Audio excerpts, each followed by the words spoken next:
Deus existe? Como eu disse, é uma pergunta de profundo cunho intelectual e acadêmico, porque se Deus existe, nós devemos estar convencidos que é a maior verdade de todos os tempos. E se Deus não existe, é o maior embuste de todos os tempos. Ou seja, é um tema que quer você seja um ateu, ou um crente, um agnóstico, ou um cético, não sei qual área você quer seguir, você não pode ficar alheio à questão da existência de Deus. Seja para defender, seja para atacar. Eu quero começar já citando a frase de um dos filósofos que eu mais admiro. Quando eu digo admiro, não significa que você concorda 100% com o que a pessoa diz. É Descartes. E Descartes dizia que um homem, para acreditar em alguma coisa, deve, em princípio de tudo, desconfiar. A desconfiança deve estar na base da crença. E eu começo com essa frase de Descartes porque, sendo um seguidor deste papel, eu quero dizer para vocês que eu sou um teísta cético. E alguns podem suspeitar do paradoxo dessa minha frase. Como você pode ser um teísta cético, alguém que acredita, mas descrê? Eu estou preparando um livro que o título será O Ceticismo da Fé, porque às vezes é preciso duvidar para crer. E vou mostrar para vocês até o final desta palestra que muito das minhas crenças, do meu código de valores, da minha cosmovisão, é sustentado das dúvidas que eu tenho a respeito da vida, dúvidas sinceras. E vamos começar um pouquinho, antes de tratar propriamente do tema de Deus, para colocá-lo de maneira mais apropriada só marcar meu tempo aqui, de maneira mais apropriada nesse ambiente acadêmico de uma universidade federal, começar com uma proposta de um dos grandes acadêmicos brasileiros, já famoso, já falecido, Anísio Teixeira. Anísio Teixeira diz que as universidades são elas que fazem hoje, com efeito, a vida marchar. Nada as substitui, nada as dispensa. Nenhuma outra instituição é tão assombrosamente necessária. Então vamos colocar, se a universidade é um lugar para fazer você pensar, para fazer você refletir, para você pensar um pouco mais sobre a vida e filosofar, quando se fala de fé numa universidade, uma universidade pública, alguns já falam assim, que é isso, você está de brincadeira comigo? Fé é coisa para tratar na religião, nas igrejas, na missa, no culto, no ambiente religioso que você vai. A academia é para a gente tratar de física, química, evidências, biologia, filosofia no máximo. Alguns até querem dizer que a filosofia está morta. Eu não acredito nisso, porque eu tenho graduação em filosofia também. Mas fé, não, desculpe-me, até se eu pudesse levantar contra um evento que fale sobre Deus e fé na universidade, eu levantaria. E vocês talvez já devem estar acostumados a ambientes em que muitos defensores da não-fé ou da incongruência entre fé e razão dizem geralmente para os alunos, olha, fé, você precisa superar isto, pense grande, seja racional, seja mais inteligente, questione tudo, tudo é relativo, você não é mais uma criança. Só que quando uma pessoa coloca isso, eu pergunto para ela, você está deixando o aluno questionar tudo, inclusive o que você está dizendo em sala de aula? Mas há pessoas que geralmente eles são muito plurais enquanto você concorda com eles. Quando você discorda, eles se tornam altamente fundamentalistas. Então eu acho muito interessante que alguns mais secularizados, que negam a fé, falam assim, não, eu quero que o meu aluno questione tudo. Tudo bem, mas não questione o que ele fala em sala de aula, senão você vai reprovar. Vamos pensar um pouquinho nesse ambiente aparentemente antirreligioso que tem nas universidades. É quase que uma situação psicológico-partidária, com camisetas, folders, um verdadeiro marketing de antirreligiosidade, antifé, antiteísmo. Eu conversando com um amigo meu da Unicamp, que é ateu, ele falou, não, mas eu não acho que é correto apresentar Deus em sala de aula. Eu falei, tudo bem, desde que você também não apresente o não-Deus.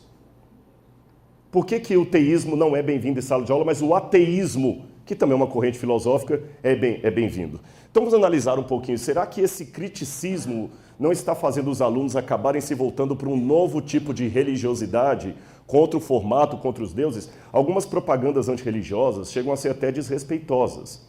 E eu acho interessante que num ambiente com tanta preocupação com a tolerância, com a homofobia, com o respeito pela diferença, antes de vir para cá eu estava no hotel assistindo aquele canal do Supremo, onde eles estavam julgando uma causa, e olha que interessante, quando eu cheguei no hotel, eles estavam começando a julgar uma causa de um rapaz que foi excluído de entrar para o Corpo de Bombeiros porque tinha uma tatuagem. Isso era por volta de 1h da tarde. Eu saí do hotel agora às 5 horas, ainda estavam na mesma temática. Se o rapaz tem direito a ser do Corpo de Bombeiros tendo uma tatuagem ou não tem. E o tema assim, temos que respeitar o direito de expressão, etc. E por que isso não vale para a religião também, para a fé? Parece que Deus não é bem-vindo em muitos centros universitários e sempre colocam, olha, você tem que ter um livre pensamento, jogue a religião no lixo. Temos uma demanda de evidência e exija evidência e pense criticamente. Adultos com amigos imaginários são estúpidos. Isso é a promoção de Richard Dawkins e os famosos cavaleiros do Apocalipse, do neo-ateísmo. Então eu acredito em Deus, então eu sou um estúpido. E eu conheço muitas pessoas com doutorado, mestrado, graduados, acadêmicos, que também são estúpidos. Então nós temos um problema sistêmico na educação do século XXI, que estão dando diplomas de mestrado, doutorado, pós-doutorado e livre-docência para pessoas estúpidas. E o curioso é que muitas universidades que querem romper com a religião, achando que agora vão fazer o aluno um livre pensador, eu pergunto, estamos realmente fazendo o nosso papel? É uma autorreflexão para nós professores.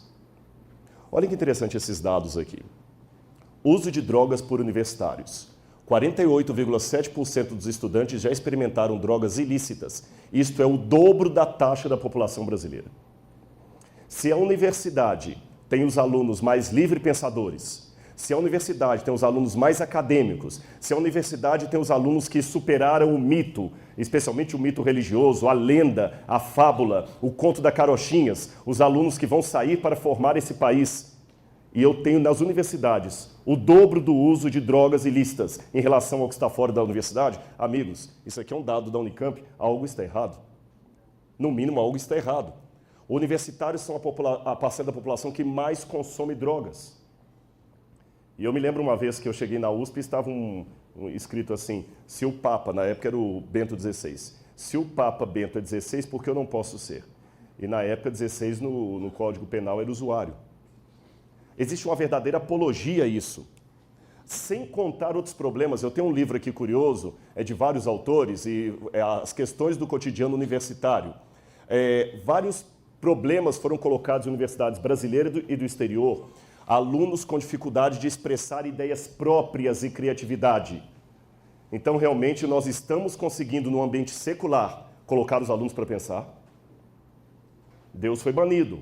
Religião que prende você. Religião que nós queremos libertar você de tabus religiosos, de crenças, de missa, de ideia de padre, de pastor, de chefe de centro espírita. Nós queremos libertar você de conceitos teológicos ou religiosos. Você vai ser um livre pensador.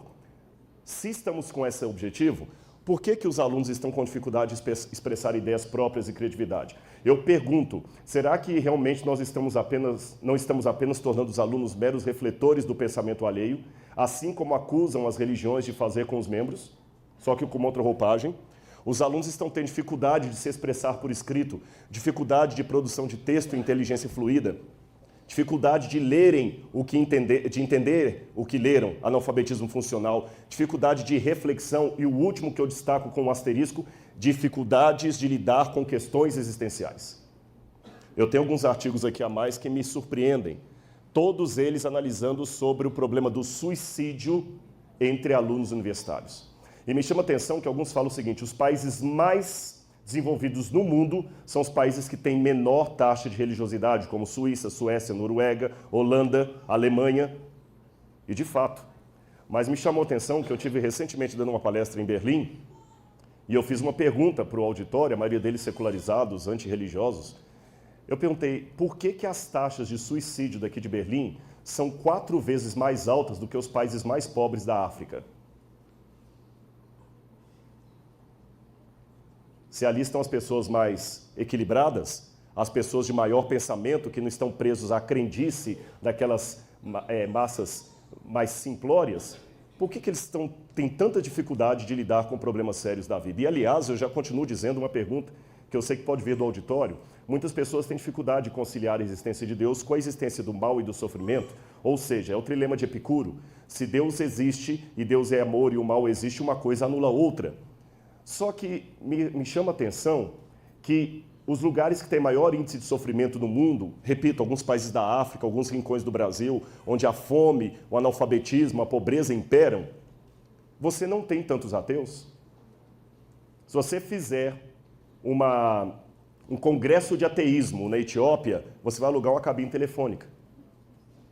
Mas, em compensação, na Europa, onde o pessoal quase não tem problema de analfabetismo, de doenças, de esgoto a céu aberto, de pobreza absoluta, você tem muitos ateus. Eu pergunto de volta, o sofrimento é um problema para a existência de Deus do ponto de vista de quem sofre ou do ponto de vista de quem filosofa sobre o sofrimento? Porque quem sofre está acreditando em Deus, quem não sofre está filosofando sobre aquilo e está tendo um alto índice de suicídio, depressão e perda de sentido na vida. São questões acadêmicas que eu devo pensar, será que realmente a fé não tem espaço no ambiente acadêmico? E outro problema mais, nós estamos vivendo também uma época de tremendo relativismo moral, intelectual, pós-moderno, onde não existem verdades absolutas. Aí que entra o tiro no pé da religião, porque a religião trabalha com verdades absolutas, Deus existe. Só que o problema é que por não termos verdades absolutas, nós estamos vendo, por exemplo, esse livro é fantástico, de Alan Bloom, O Declínio da Cultura Ocidental, e você tem esse Cultural Literacy, feito por Ritchie, e ambos mostrando como é que no Ocidente os jovens, mesmo universitários, saem cada vez com menos conhecimento sobre coisas profundas. E sabe por quê? Porque, como não existem verdades absolutas, ele vai aprender aquele conteúdo para quê? Amigos, eu acho muito interessante a falta de valores que os jovens estão tendo hoje. Porque alguns temas da religião se tornaram tabu, para não dizer coisas ridículas, pré-modernas, como, por exemplo, pecado, moral, virtude. Essas coisas são ridículas. Aliás, se eu citá-las aqui por muito mais tempo, alguns talvez começaram até a levantar e sair. Mas quero dizer para vocês uma coisa, como alguém que sempre conhece o Oriente Médio e já viu muita situação no Oriente Médio, só para informação de vocês, eu estava em Istambul um dia antes do atentado. 24 horas antes do atentado, eu estava saindo daquele aeroporto. Então eu sei o que é a guerra do Oriente Médio. Vocês sabem qual que é o mais importante soldado do Estado Islâmico? Cinegrafistas. Eles têm mais de 1000 cinegrafistas. E sabem por quê? Porque eles querem produzir documentários de alta qualidade. Por que razão? O Estado Islâmico descobriu que os jovens do Ocidente não têm mais motivação, ideais de vida. Porque tudo é relativo. Tudo é relativo, ele não tem mais que almejar uma ideia, ele não acredita mais nos pais, ele não acredita mais na família, ele não acredita no partido, ele precisa acreditar em alguma coisa. Ele não acredita em Deus, não acredita em mais nada. Então o Estado Islâmico percebeu esse viés, essa lacuna de fé nos jovens do Ocidente e estão dando uma proposta para eles. Por isso que nós temos um número expressivo de jovens ocidentais que estão se unindo à milícia islâmica e simpatizantes do Estado Islâmico apenas por verem os documentários que os cinegrafistas apresentam. Viram a falta de ideologias, o que causa nos jovens? A falta de valores? Continuando. Tudo isso que eu estou falando seria cômico se não fosse trágico. E apenas para continuar a minha palestra aqui, eu quero dizer para vocês que, ao contrário do que muita gente pensa, eu posso fazer uma análise sociológica do ateísmo e chegar a uma conclusão que vai surpreender a muitos aqui. Eu espero não ganhar pedradas, mas o que eu estou falando é com base no sociólogo Ninian Smart, que escreveu o livro Dimensões do Sagrado, uma anatomia das crenças mundiais. Esse professor universitário, ele chegou à conclusão que, abro aspas, o ateísmo e a descrença é uma forma de religiosidade. O ateísmo e a descrença é uma forma de religiosidade. Mas como assim? Nem fala um negócio desse. Chamar um ateu de crente, para mim, é tão ofensivo como xingar a sua mãe. Deixa eu dizer para vocês uma coisa aqui. Olha o que o Smart percebeu. Todas as religiões, elas têm, sociologicamente falando, esses qualitativos aqui. Uma narrativa que envolve histórias e mitos, um ritual que envolve cerimônias, formas e ordens, um apelo emocional, tem um apelo social institucional, a igreja tem pessoa jurídica, um apelo material, pessoas que colaboram financeiramente para aquilo ali, uma doutrina e um comportamento ético legal. E quando você pega todo esse esquema e coloca, especialmente nas propostas neo-ateístas, você tem os mesmos modelos. Figuras carismáticas como Richard Dawkins, figuras emblemáticas, você tem ritos, você tem agremiações, você tem doutrina, as coisas que não se deve acreditar e assim por diante. E já que eu falei de Richard Dawkins, um dos grandes pastores, bispos ou padres, se você quiser que eu use palavra do neoateísmo, ele disse assim: o cristianismo, bem como o islamismo, ensina às crianças que fé inquestionável é uma virtude. Você não tem que argumentar a favor daquilo que você acredita. Eu presumo que esse cavaleiro, por ser biólogo, ele é leigo em teologia e em filosofia. Esta não é a visão teológica de fé, pelo menos a fé cristã ensinada na Bíblia. Eu não estou falando de todos os tipos de fé que existem no mundo, mas pelo menos a fé cristã. A fé cristã, aquela exposta na Bíblia, ela admite a dúvida como um primeiro passo. É o contrário. A fé não é a oposição da dúvida, é a continuação da dúvida. Veja bem, permitam-me aqui não fazer um culto com vocês, mas citar algumas passagens bíblicas, assim como posso citar Kant, Dostoiévski, Kierkegaard e vários outros. O livro de Atos, Paulo declara: eu não estou louco, pelo contrário, digo palavras de verdade e de bom senso. E a palavra bom senso no grego é nous, significa pensamento. Você tem também o profeta Isaías dizendo que Deus fala para as pessoas: vinde, arrazoemos. Essa expressão no hebraico, arrazoemos, é vamos usar o raciocínio lógico, vamos conversar. Você coloca a sua argumentação, eu coloco a minha. É um Deus que admite negociar intelectualmente conosco, conversar, explicar. Lucas inicia o seu evangelho como sendo uma investigação acurada de fatos que aconteceram em seu tempo. Examinai tudo e retende o que é bom, disse Paulo. O próprio Cristo várias vezes falou o seguinte: não acreditem em qualquer coisa que contem para vocês. Antes, coloquem à prova as pessoas que vão conversar com vocês, porque surgirão falsos profetas, falsos professores. Cuidado para que ninguém engane vocês. Jesus ensinou até a não confiarmos numa coisa apenas porque os antigos disseram aquilo. Ele falou o seguinte: eu sei o que foi dito aos antigos, eu, porém, vos digo. Examinai. A própria Bíblia nos ensina. Aliás, é interessante que se você pegar o mapa bíblico, o pai da fé, segundo a Bíblia, é Abraão, o pai das religiões monoteístas. E quando Deus fala com Abraão em hebraico, vai por ti mesmo, a expressão é ler, lerá, Deus falou com ele: pode ir pensando o que você está fazendo. E quando Abraão abre a boca, o pai da fé, para conversar com Deus, ele expressa dúvidas. Se a dúvida e a fé são incompatíveis, por que o pai da fé expressa dúvidas? Porque o próprio Cristo termina o seu ministério expressando uma dúvida. Eli, Eli, lama sabachthani, Deus meu, por que? Lama, aramaico, por que de pergunta, por que o Senhor me abandonou? E eu gosto muito, eu recomendo a leitura desse livro de Umberto Eco e Carlo Maria Martini, que é um especialista em grego koiné da Itália. E Umberto Eco vocês conhecem, um grande medievalista e escritor de vários livros, inclusive O Nome da Rosa, Em que creem os que não creem. É uma leitura filosófica pesada, mas muito agradável. Eu recomendo como Reader's Digest aí para vocês, muito formidável. Olha, aliás, eu vou até fazer uma coisa, eu não sou ciumento de palestras. Se alguém quiser depois a cópia desse PowerPoint, tendo um pendrive, não sei como é que pode fazer para chegar o pessoal aí, tá certo? Carl Sagan, quando escreveu aquela novela Contato, que virou até filme, ele tem um personagem lá, Dr. Arroway, que menciona o seguinte: você não pode convencer um crente de nada, pois a sua crença não é baseada na evidência, ela é baseada numa profunda necessidade de crer, de acreditar. Será que é isso mesmo?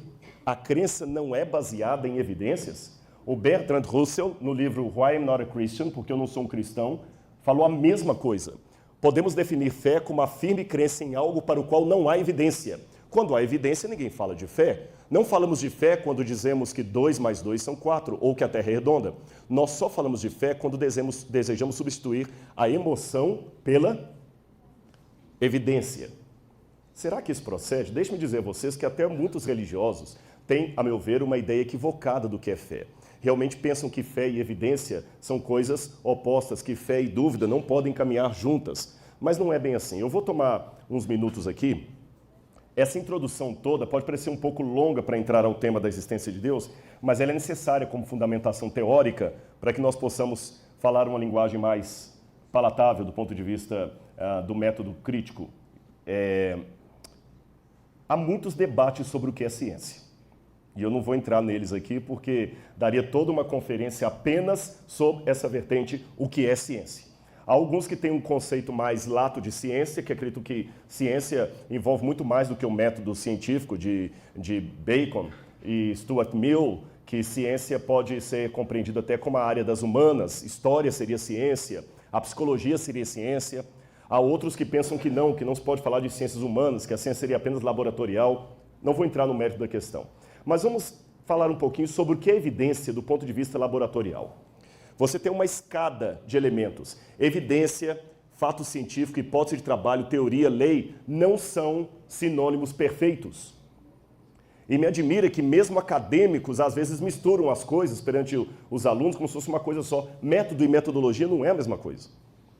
Então, vou dar até uma dica para você fazer o seu TCC, a sua dissertação, a sua tese. A primeira coisa que você tem que ter, quando um aluno chega para mim e fala, professor, eu quero fazer o meu trabalho sobre tal assunto, eu não tenho nenhum interesse em ler. Eu quero fazer o meu trabalho sobre filosofia grega, não tenho nenhum interesse em ler. Eu quero fazer o meu trabalho sobre a ética de Aristóteles, eu não tenho nenhum interesse em ler.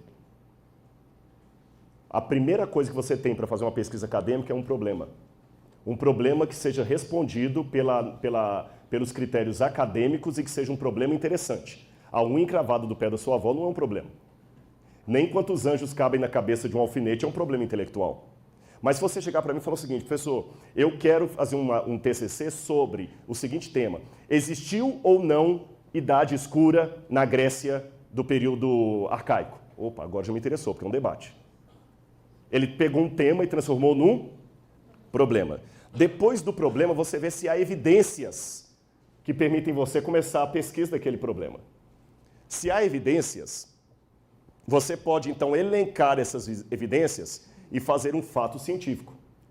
Se você tem um fato científico, aí você pode dar um degrau a mais e criar uma hipótese de trabalho. Se há várias hipóteses, você para aqui. Mas se existe apenas uma maneira de explicar aquilo, você já tem um passo além, que é uma teoria, só uma maneira lógica apenas. E se você consegue repetir aquilo em laboratório, em ambiente controlado, obtendo os mesmos resultados, você tem uma lei. É por isso que eu falo de teoria da relatividade e não lei da relatividade, de Einstein. É uma teoria, ela pode ser testada, mas não pode ser repetida. Compreendem a questão? Então agora vamos imaginar isso num quadro. Se eu chego em uma sala aqui e a sala está toda bagunçada, eu tenho um problema. Qual o problema? Quem fez isso? Então já tem um problema. Quais são as evidências? As evidências são aqueles elementos que ajudam a responder o meu problema. Eu tenho aqui vidro quebrado, isso é uma evidência. Uma mesa aqui no meio, é evidência de alguma coisa? Não, a mesa já estava ali. O fato de ter uma janela é evidência de alguma coisa? Não, a janela já estava ali. Um ventilador no teto é evidência de alguma coisa? Não. Mas a gaveta solta é. Então a evidência é quando você separa os elementos que ajudam a resolver o seu problema daqueles que são dispensáveis. Uma vez que eu elenquei as evidências, aí eu vou ao fato científico. É quando eu vou descrever as evidências sem interpretar. Não pode interpretar. Nem pode ser uma descrição subjetiva. A sala era grande e espaçosa. Isso é subjetivo. A sala media tantos metros por tantos metros. Havia estilhaços de vidro no canto A e B, mas não no canto C ou D. Aí você está fazendo uma descrição acadêmica. Depois que você fez isso, aí você pode levantar a sua hipótese de trabalho. Eu acho que quem quebrou a sala aqui foi um aluno que tirou nota baixa na aula e ele queria tirar a prova dele ali no escuro, ele acabou se atrapalhando todo e tentou roubar a prova. Outro vai falar assim, não, para mim quem fez aquilo ali foi um bando de vândalos. Se há várias explicações, eu tenho hipótese.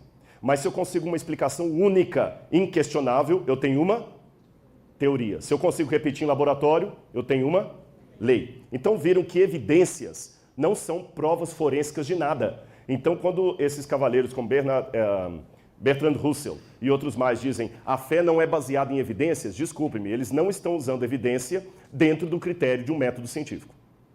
Repito, evidências não são provas forenses. São elementos que me ajudam a construir uma hipótese de trabalho ou uma teoria. Agora vejam bem o que o Richard Dawkins continuou dizendo. Essas partes dele eu tirei todo do livro Deus, um Delírio. Richard Dawkins diz, o ateísmo não é uma fé, mas um fato, lembra de fato científico? Um fato baseado em evidências, mas eu tenho um problema. O ateísmo não é a negação da existência de um ente. Quando você estuda Aristóteles, eu tenho um dos maiores especialistas em Aristóteles, ele faleceu agora em 2001, o Dr. Mortimer Adler, um dos maiores filósofos aristotélicos do século XX e XXI, ele dizia, uma proposição afirmativa existencial pode ser provada, mas uma proposição negativa existencial, ou seja, aquela que nega a existência de alguma coisa, não pode ser provada. Então, quando Richard Dawkins diz que o ateísmo é uma evidência, é um fato baseado em evidência, ele está simplesmente desconsiderando tudo da lógica aristotélica. Porque você só pode provar uma afirmativa existencial positiva. Uma afirmativa existencial negativa, você não pode provar de maneira nenhuma. E curioso que alguns ateus, como o biólogo húngaro George Klein, judeu, que é ateu, ele escreveu, eu sou, sem dúvida, um ateu, mas minha atitude não é baseada em ciência e sim em fé como a sua. Alguns admitem. E falando em fé, deixe-me fazer com vocês aqui uma diferença, para que todos entendam que tipo de fé eu estou defendendo aqui. Uma vez, eu não sei se isso eu nunca li em fonte primária, eu vou citar aqui aquelas citações que não fazem parte da sua comprovação, mas faz sentido. Dizem, repito, não está em fonte primária isso, que perguntaram a Einstein se ele acreditava em Deus, ele replicou de volta, pergunte-me o que você entende de Deus, eu vou te dizer se acredita ou não. Quer seja folclore ou não esse diálogo de Einstein, eu acho verdadeira a expressão. Nós temos que explicar de que Deus, que fé eu estou falando, para que você não pense que eu estou defendendo qualquer tipo arbitrário de fé. Eu me lembro quando eu fiz o vestibular, já há um bom tempo, que a gente tinha que ler a literatura brasileira, e eu lembro dos livros de Machado de Assis, onde ele fala das memórias de Quincas Borbas, ele fala de Rubião, e ele descreve Rubião como um personagem mais crédulo do que crente. Me chamou a atenção aquilo ali, crédulo do que crente. Existe uma diferença entre fé, crença e crendice. Eu vou contar uma parábola para vocês. Dizem que um hindu estava reverenciando as águas do rio Ganges. Ele mergulhava todos os dias ali. Um amigo europeu falou com ele assim, rapaz, não mergulhe nessas águas, elas estão poluídas. Ele falou, não é possível, esse rio é sagrado, o Ganges é o rio sagrado, todos mergulham aqui, tomam essa água. O amigo falou, essa água está poluída. Ele falou, não está. O amigo pegou algumas gotas da água e colocou no microscópio. Quando o hindu viu as águas do rio completamente poluídas, desgostoso com a realidade, ele tomou uma pedra, quebrou o microscópio e continuou mergulhando. Essa é a diferença entre crença e crendice. Uma coisa é querer descobrir a verdade, outra coisa é querer que a verdade esteja ao meu lado, custe que custar. Aí você já pensa assim, Rodrigo, mas crendice, pelo que eu vejo, é coisa de religioso. Eu não vejo isso no mundo acadêmico. Será que não? Vocês já ouviram falar no raio-x? Claro. Não sei se é alguém da área de física aqui. O raio-x, todo mundo já ouviu falar, e mesmo que não é da área de... E do raio-N? Pois saibam que quando o raio-x estava sendo desenvolvido, também desenvolveram a descoberta do raio-N, proposta por René Prosper Blondelot. Esse cavaleiro aqui descobriu o raio-N, escreveu um artigo científico sobre o raio-N e tudo mais. Até que Robert Wood, da revista Nature, desconfiou, depois de décadas de ensino do raio-N, que aquilo tudo era uma histeria coletiva, uma crendice, uma ilusão de ótica.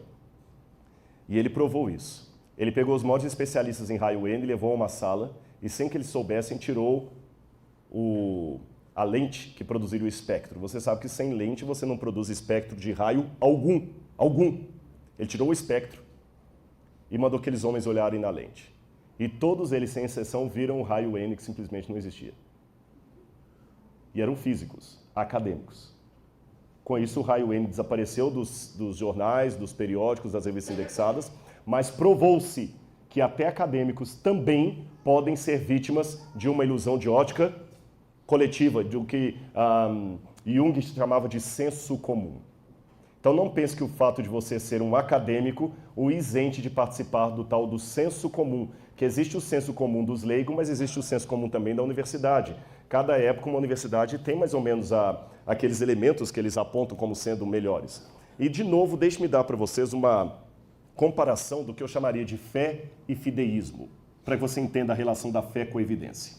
Suponhamos que eu esteja dentro de um prédio pegando fogo, e o prédio está em chamas. O meu senso de sobrevivência, o meu instinto, quer que eu saia dali, correto?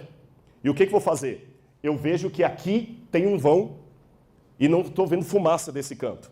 Eu abaixo e vou em direção a esse vão, porque assim a minha intelectualidade, o meu senso de sobrevivência diz para eu fazer. Mas do meio da fumaça aqui, sai um homem com essa roupa aí que vocês identificam como alguém do corpo de bombeiros. Ele tem o cilindro de oxigênio, ele tem o capacete, ele tem a machadinha. E ele fala comigo, não, ei, você não vá por aí, venha comigo aí, é perigoso. Eu pergunto a vocês, se eu for uma pessoa com o mínimo de inteligência, o que eu farei? Obedeço ou não? Mas eu tenho evidências do que ele está falando? Não. Aliás, o meu senso de sobrevivência me apontava a correr para lá. Mas ele mandou vir ao sentido contrário. Mesmo assim, eu obedeço sem questionar. Por quê? Porque ele é autoridade. Ele é o especialista. Mas não é uma fé, isso é fé. Não é o momento de eu dar uma de intelectualoide e sentar com ele e falar, não, calma, vamos discutir primeiro. Qual a fundamentação teórica do que você está dizendo? O que é que eu tenho que acreditar em você? Eu falo assim, tchau, vou embora. Nesses momentos, eu tenho que obedecer e seguir sem questionar. Mas não é uma fé cega, a fé que eu estou tendo bombeiro. É fé, mas não é uma fé cega. Sabe por quê? Porque antes de ir para aquela situação de fogo, eu já tinha um conhecimento prévio que me mostrava que bombeiros são treinados para tirar pessoas de incêndio. Eu tenho um conhecimento prévio e racional que me indicam que bombeiros já tiraram várias pessoas de situação semelhante à que eu estava. Eu já tenho um conhecimento prévio, racional, que me indica que a chance maior que eu tenho de sobreviver é seguindo ao bombeiro e não o meu próprio instinto. Por isso não é uma fé cega, é uma fé baseada em evidências prévias. Mas deixe-me mudar o quadro. Eu estou na mesma situação do incêndio, querendo ir para lá, como diz meu instinto. Mas da fumaça não veio um bombeiro, mas uma moça que eu sei que ela é meio pinel. E ela chega e grita, meu amor, você está indo aí? Não, vá para aí, venha comigo que eu vou ter um par de asas e nós dois vamos sair juntos daqui voando. Se eu desobedeço o meu senso de sobrevivência para seguir essa menina, aí eu não estaria tendo fé, eu estaria tendo fideísmo. Uma fé cega, uma fé que não é baseada em evidências. Aquela menina não tem evidência nenhuma que pode me tirar dali. O sair correndo atrás dela é um ato desesperado de me agarrar a qualquer coisa que apareça, mesmo sem ter evidências racionais que me apontam para aquilo. Ou seja, a fé que eu estou defendendo aqui para vocês é diferente do fideísmo.